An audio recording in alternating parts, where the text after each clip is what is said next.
esto de las familias? Bueno, pues porque voy a aprovechar en esta segunda parte de este programa de Sexto Continente para hablar del matrimonio para siempre y cómo afrontar las crisis en las parejas. Me quiero servir de un número de la revista Mundo Cristiano, que en el mes de marzo, pues allí tuvo una sección que era una joyita, sirviéndose de una entrevista que se les hacía a Nacho Tornel y a María Álvarez de las Asturias, pues dos profesionales y dos escritores que están haciendo pues un gran servicio, ¿no? Pues al matrimonio y a la familia. Bueno, la pregunta de la que parte es, a ver, ¿hay amor para siempre?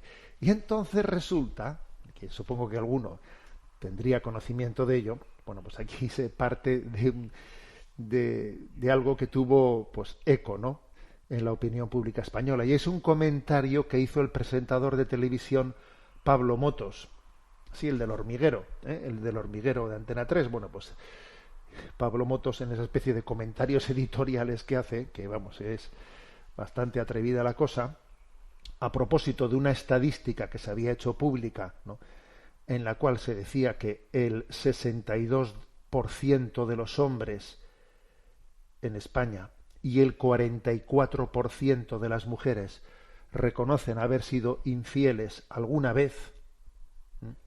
Entonces, claro, él coge Pablo Motos, ¿no?, este presentador, y entonces él hace la siguiente consideración. ¿No será que eso de la fidelidad y la pareja, tal como lo venimos entendiendo desde la antigüedad, está pidiendo a gritos una revisión y una puesta al día? Bueno, ya no sirve eso, hay que cambiarlo por unas relaciones más abiertas y libres, dice Pablo Motos en ese programa, ¿no?, del hormiguero, como si fuese pues el lugar para hacer una nueva propuesta moral, una reflexión moral desde el hormiguero. Pues ya está, estupendo. Por otra parte, es una manera de razonar, increíble, ¿no? Es como si se dijese una estadística: el 60%, el 60% de la población, el 70, el 80, reconoce haber robado. Entonces, ¿no será que tenemos que replantearnos esa visión de la propiedad privada? Si la mayoría ha robado, señores, es evidente que eso de la propiedad privada hay que superarlo por otro modelo, ¿no? A ver, es exactamente la misma lógica, señores. Entonces dice Pablo Motos, ¿no?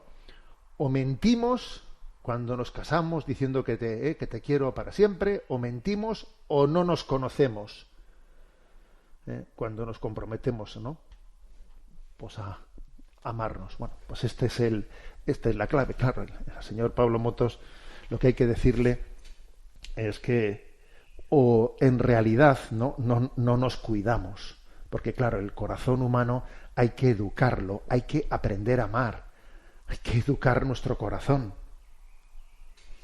Amar se aprende, ¿sabes? Amar se aprende. Hay cosas que uno nace sabiéndolas, ¿no? Fíjate, a comer, pues un niño no hay que enseñarle cómo se mama, es que es instintivo. Bueno, también hay que decir que también a comer también se enseña un poco, porque hay que aprender a cómo se come con educación. De hecho, hay personas que comen sin educación, pero bueno, pero es más instintivo, ¿no? Pero amar no es instintivo, Hay que aprender a amar y se enseña a amar, ¿no? Entonces, claro, eso es lo que ocurre. Si no sabemos amar, pues no nos escandalicemos, ¿no?, de esas estadísticas, que por cierto son tremendas, ¿no? Decir el 62% de los hombres y el 44% de las mujeres reconocen haber sido infieles alguna vez, alguna o algunas, ¿no? Pues es todo una radiografía, ¿no?, de un sufrimiento tremendo, ¿no?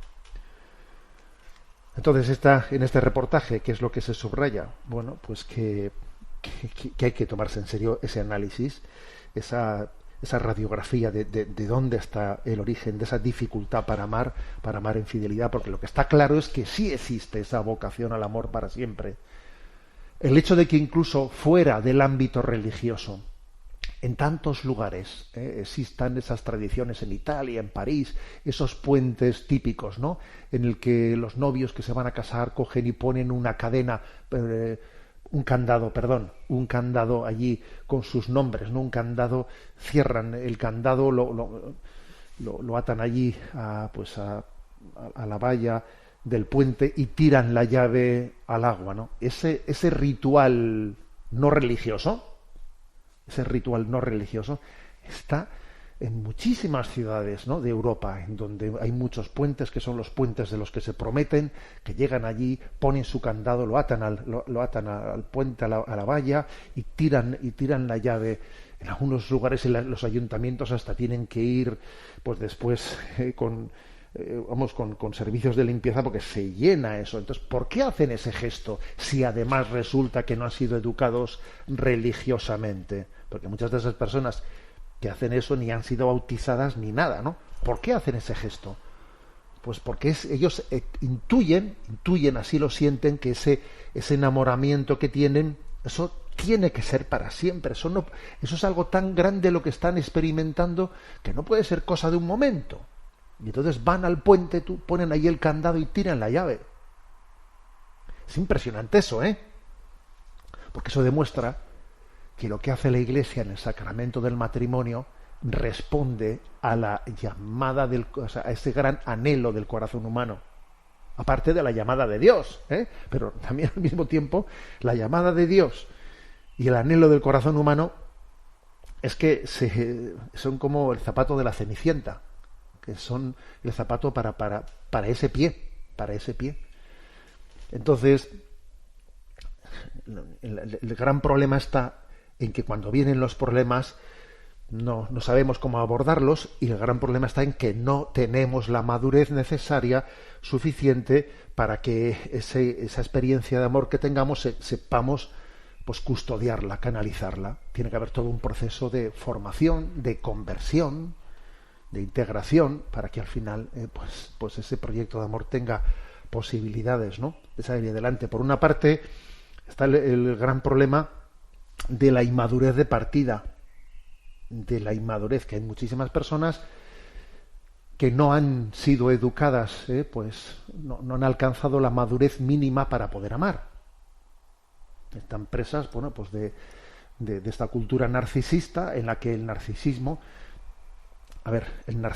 y el matrimonio, que un narcisista se case es como si un cura es ateo, ¿sabes? Un cura ateo es complicado. Un narcisista casado, complicadísimo. Una bomba, ¿eh? Es una bomba, ¿eh? Obviamente, lo más probable es que sea un matrimonio nulo, ¿eh? Entonces, claro, este es el primer problema, ¿eh? Lo cual quiere decir que obviamente tiene que haber todo un itinerario antes de casarnos de sanación, de identificación de nuestros problemas y de conversión. En realidad el noviazgo o el prenoviazgo, incluso yo diría el prenoviazgo, tiene que centrarse en eso, ¿no?, en ese itinerario de maduración. Cada vez que la Iglesia dice convertíos y creed en el Evangelio, pues nos está poniendo las bases, las premisas para poder amar, ¿eh? En segundo lugar, también existen crisis. Una vez que uno está incluso ya casado, existen crisis personales, ¿no? Crisis personales, pues porque, por ejemplo, pues ocurren circunstancias en las que uno está mal, o sencillamente porque lo arrastra de antes de casarse, ¿eh? Falta de autoconocimiento, falta de autoestima, exceso de perfeccionismo, pérdida de confianza. Todas estas cosas generalmente suelen arrastrarse de antes de estar uno casado. Son crisis personales, ¿no?, que hay que abordarlas. En el fondo, si uno no aborda, ¿no?, su crisis desde una llamada a la conversión y desde un dejarse acompañar para identificar sus heridas, etcétera, pues eso va a estallar, va a hacer daño al matrimonio, va a hacer daño a la familia, ¿eh? Por eso a mí me habéis escuchado muchas veces, ¿no?, la importancia de decir, el mayor regalo que le podemos hacer a nuestra pareja, a nuestro esposo, a nuestra esposa, a nuestros hijos, a nuestra familia, el mayor regalo sin duda es nuestra conversión, nuestra determinación de conversión. Bueno, pero también existen luego, digamos, las crisis de tipo externo, las causas que pueden motivar, ¿no? Las crisis de tipo externo. Yo me atrevería a decir que estas primeras a las que me he referido, las crisis personales, esas que uno ya arrastraba antes de casarse, pues eso, su inmadurez, esa falta de autoestima, el perfeccionismo, falta de confianza, bueno, eso yo creo que es el 70%. O sea, igual me quedo corto. Me quedo corto. Pero bueno, también es cierto que luego vienen crisis externas, ¿no? Porque las circunstancias van cambiando, pasan cosas en el matrimonio, pasan cosas, claro, llegan los hijos, hay problemas en el trabajo, aquí, allá, y claro, y nos encajan todas esas cosas y nos pueden llegar pues a desestabilizar en la unión matrimonial. Aquí hay una referencia en este reportaje a que a la hora de hablar de causas externas se puede hablar de 4 círculos, 4 círculos. El más cercano a la pareja son los hijos. Claro, cuando llegan los hijos se puede llegar a descolocar muchas cosas, muchísimas cosas. El siguiente círculo es la relación con la familia de origen. El siguiente círculo es el tema de las amistades y las aficiones. Y el siguiente, el del mundo laboral, el equilibrio entre el hogar y el mundo familiar, ¿no? Son como 3 círculos. Repito, el más cercano, el tema de los hijos, ¿no? El siguiente, la relación con la familia de origen. El siguiente, el tema de las amistades y aficiones. Y el último, el del mundo laboral. Y esos 4 círculos, claro, si no se saben integrar, pues pueden llegar a ser casi yo no voy a decir la causa, pero sí el detonante que se produzcan crisis matrimoniales y no se aborden correctamente.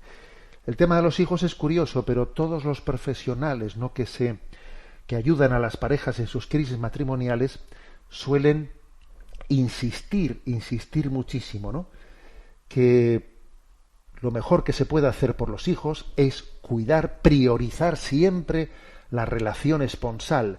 La relación esponsal tiene que estar cuidada por delante de la relación materno-filial, paterno-filial. El esposo, la esposa tiene que ser siempre esa, eso tiene que ser antes que la entrega a los hijos, tiene que ir por delante. Y es tan fácil que ocurra lo contrario, es tan fácil, porque es que los niños cuando lo llegan lo piden todo. Es que uno dice, bueno, ya hablaremos más tarde, ahora con los niños tenemos que entregarnos totalmente a ellos. Y es tan fácil, ¿no?, que se posponga pues el cuidado de ese amor esponsal, que se da por supuesto, claro, sí, pero las cosas no se pueden dar por supuesto. Se tienen que cuidar, todos los detalles, se tienen que... Entonces, es curioso, pero todos los profesionales que hablan, que tratan, ¿no?, suelen insistir: sois pareja antes que padres, sois esposos antes que padres. Entonces, eso supone todo un cuidado. Entonces, esto, fijaros, mutatis mutandis, como se dice en latín, ¿no?, mutatis mutandis, pues también nos pasa a los sacerdotes. A ver, como tú priorices todas, digamos, las cosas urgentes, ¿no?, las cosas urgentes que tienes que hacer en tu tarea pastoral, los retos a los que tienes que responder, es que te están esperando, es que tienes que hacer esto, tienes que hacer lo otro, y como eso vaya dejando a un lado tu relación con el Señor. Por ejemplo, ¿cuántos sacerdotes hay que por este camino dejo los ejercicios espirituales? Este año no los hago, es que no he tenido tiempo material. Dejo no sé qué, dejo no sé cuántos. La oración, a ver si la hago un día.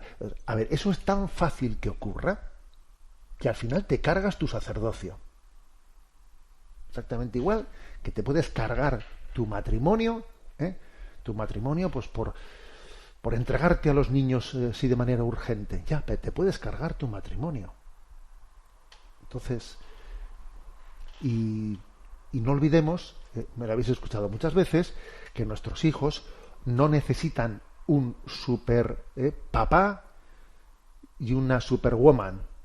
Lo que necesitan es un papá y una mamá que aunque sean más normalitos, se quieran mucho. Eso es lo que necesitan.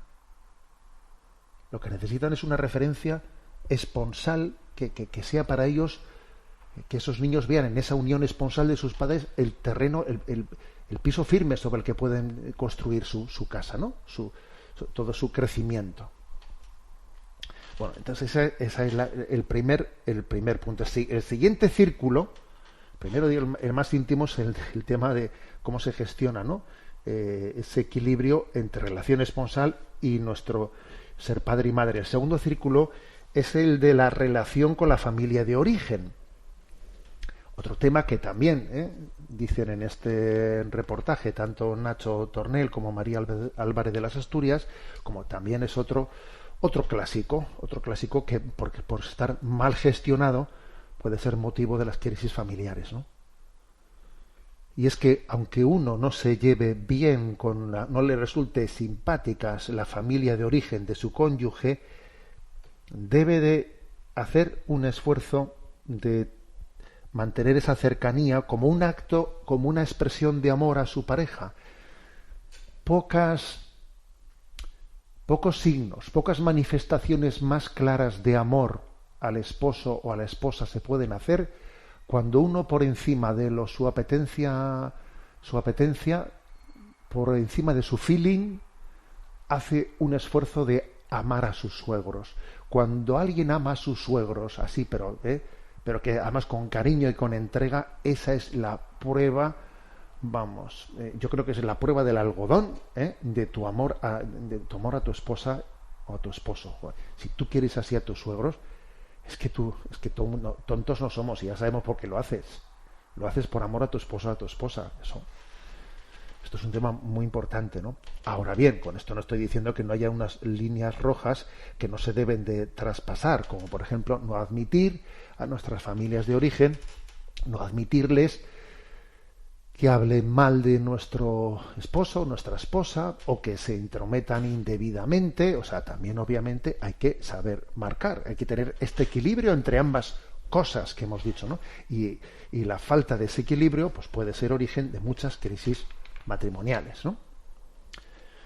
Bueno, luego está el siguiente círculo, el círculo tercero.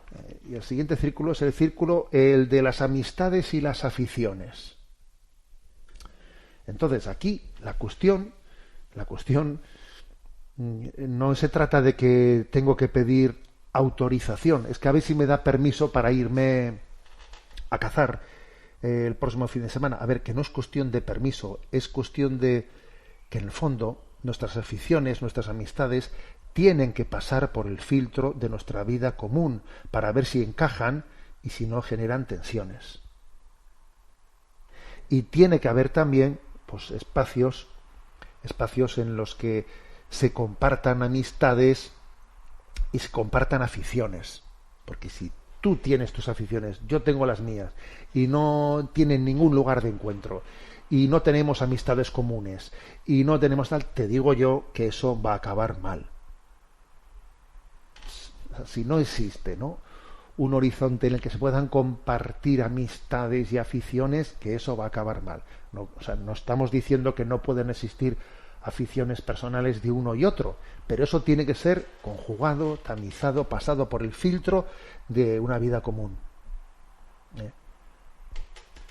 Entonces esto pues es otro punto de reflexión, otro tema, ¿no?, que hay que tomárselo en serio. Y luego decíamos 4 círculos, ¿no? El más íntimo, el de los hijos; el siguiente, el de la familia de origen; el siguiente, el de la relación con amigos y aficiones, ¿no? Y por último, el mundo laboral. Bueno, pues claro, existe con mucha frecuencia, pues no sé si porque de facto es así o porque a veces nos refugiamos en ello, pues un trabajo demasiado demandante, o la exigencia de una promoción, porque hay empresas en las que todo lo que tiene que ser promocionado, en la cual pues se tira tanto, y uno tiene, ¿no?, pues una aspiración, al perfeccionismo en el trabajo, al perfeccionismo, que al final se tira tanto que sufre la familia hasta el punto de que se puede romper esa cuerda, ¿no? Entonces, esto como cómo hay que abordarlo. Pues yo creo que la clave está en que hay que superar eso de, bueno, yo es que en casa ya ayudo, cuando voy a casa ya ayudo. Quita la palabra ya ayudo. Porque si tú dices yo ya ayudo cuando voy a casa, en el fondo, con esa palabra, te estás delatando sin darte cuenta. Es como si dijeses, bueno, el proyecto de la familia, propiamente ese no es mío, ese es de mi mujer, yo cuando voy ya ayudo. No digas esa palabra porque te estás delatando en ella, sino yo me responsabilizo plenamente, o sea, tengo que integrar en ese equilibrio de entrega a mi trabajo, tengo que integrar la entrega a mi familia. Porque de lo contrario, donde te estás entregando es en el trabajo y en casa ya ayudaré. Es como si tú le dijeses a tu jefe, bueno, yo ya te ayudaré un poco. ¿Cómo que ya te ayudaré? Tú vienes a trabajar, ¿no? Pues lo mismo pasa en casa. En casa no puedes decir ya ayudaré. A ver, que el proyecto, la entrega al trabajo, hay que integrarla en la entrega plena también de la familia. Y entonces así se buscará el equilibrio. Porque como no partas de que las dos cosas tienen que ser una entrega, al final vas a hacer del trabajo, ¿no?, tu escenario que es casi, sí, con buena intención, con buena voluntad, porque yo todo esto lo hago para obtener recursos para mi familia. Sí, pero va a ser el lugar en el que entregues tu corazón. Y entonces tu corazón va a estar en el trabajo y no va a estar en la familia. Y cuando la relación esponsal vaya mal, hasta suspirarás por refugiarte en el trabajo. Porque la casa ya te resulta dura. Entonces, esos 4 círculos, examinarlos, son muy interesantes. Aunque, como he dicho, el punto clave posiblemente sea el primero de todos que he dicho, es decir, la inmadurez que arrastramos y esa necesidad de conversión, de superar los límites de los que hemos partido y desde una llamada al crecimiento interior. Pero obviamente estos 4 círculos, pues hay que estar muy atentos a ellos, ¿no? Creo que en los centros de orientación familiar yo siempre insisto un montón, ¿no?, que un centro de orientación familiar es, en este momento, es la imagen viva de lo que el Papa tantas veces dice, que tenemos que ser, la Iglesia tiene que ser un hospital de campaña. Eso sí que es un hospital de campaña. Un COF, un centro de orientación familiar. Y un ejercicio de las obras de misericordia. Si hoy en día hiciésemos una reformulación de las obras de misericordia, yo creo que una reformulación sería: conducirás a los matrimonios que veas en crisis, los conducirás a los centros de orientación familiar. Ese es un ejercicio de obra de misericordia espiritual, formulado en el siglo XXI. Serás lazarillo para los matrimonios que veas en crisis, para introducirles en los centros de orientación familiar, ¿no? Bueno, por eso, con todos los respetos del señor Pablo Motos, ¿no?, que él piensa que tenemos que repensarnos eso de el amor fiel y para siempre, pues yo lo que digo es que lo que hay que hacer es poner las bases para entender que el matrimonio no es una cárcel en la que se nos impida amar con plena libertad. No es una cárcel, sino que el gran problema, la cárcel es la inmadurez, la cárcel es el pecado. El problema de fondo es que no nos comprendemos a nosotros mismos, no comprendemos, porque esos jóvenes que cogen y cierran el candado y allí ponen sus nombres y ponen la fecha y tiran la llave, esos jóvenes no se están equivocando, no tienen que romper con el problema que tienen no es que tengan que romper con un atavismo ancestral en el que están atrapados, no. Lo que pasa es que lo que tienen que hacer es sanar su corazón para que esa gran ilusión que tienen sea posible, no sea una quimera. Ayer enviaba a redes sociales un mensaje que yo creo que lo resume todo en 2 palabras, ¿no? La clave está en esa frase de San Agustín que dice: yo soy yo, pero no soy mío.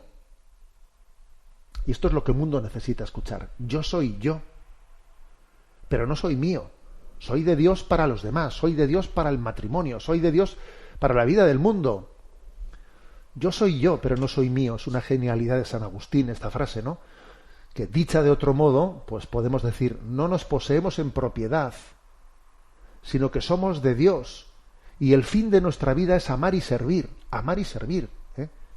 Entonces, cuando uno descubre esto, entonces claro que es posible el matrimonio, claro que es posible el amor, claro que entiende que aquel, ¿no? que aquella arrancada de poner un candado y tirar la llave era totalmente verdad, totalmente cierta, respondía a un anhelo del corazón, que aquella palabra pronunciada ante el altar, hasta que la muerte nos separe, seremos fieles, ¿no? Esa es una palabra en la que expresamos ese deseo, pero pidiendo la gracia de Cristo, porque sin la gracia de Cristo al final no es posible la fidelidad. El amor está debilitado por el pecado, por nuestra fragilidad, está debilitado. Entonces necesitamos de la gracia de Cristo para que esto sea posible. Y esa gracia de Cristo nos dice, señores, a combatir. Hay que combatir por el matrimonio, hay que combatir por la familia, centros de orientación familiar. Los problemas hay que abordarlos lo antes posible. Intentar no esperar a que las cosas estén más deterioradas para dar pasos. Cuanto antes se aborden las cosas, facilitamos mucho la solución. Bueno, pues nada, es un breve así resumen de ese reportaje, ¿no?, que se hizo en la revista Mundo Cristiano en su número de marzo de este año, que con el título de Amor para siempre, cómo afrontar las crisis en las parejas. Aunque sea brevemente, tenemos un momento también para la intervención de los oyentes. Hay un correo electrónico habilitado, sextocontinente@radiomaria.es, sextocontinente@radiomaria.es, al que podéis hacer llegar vuestras preguntas, y a Mónica, que le tenemos en la emisora, le vamos a pedir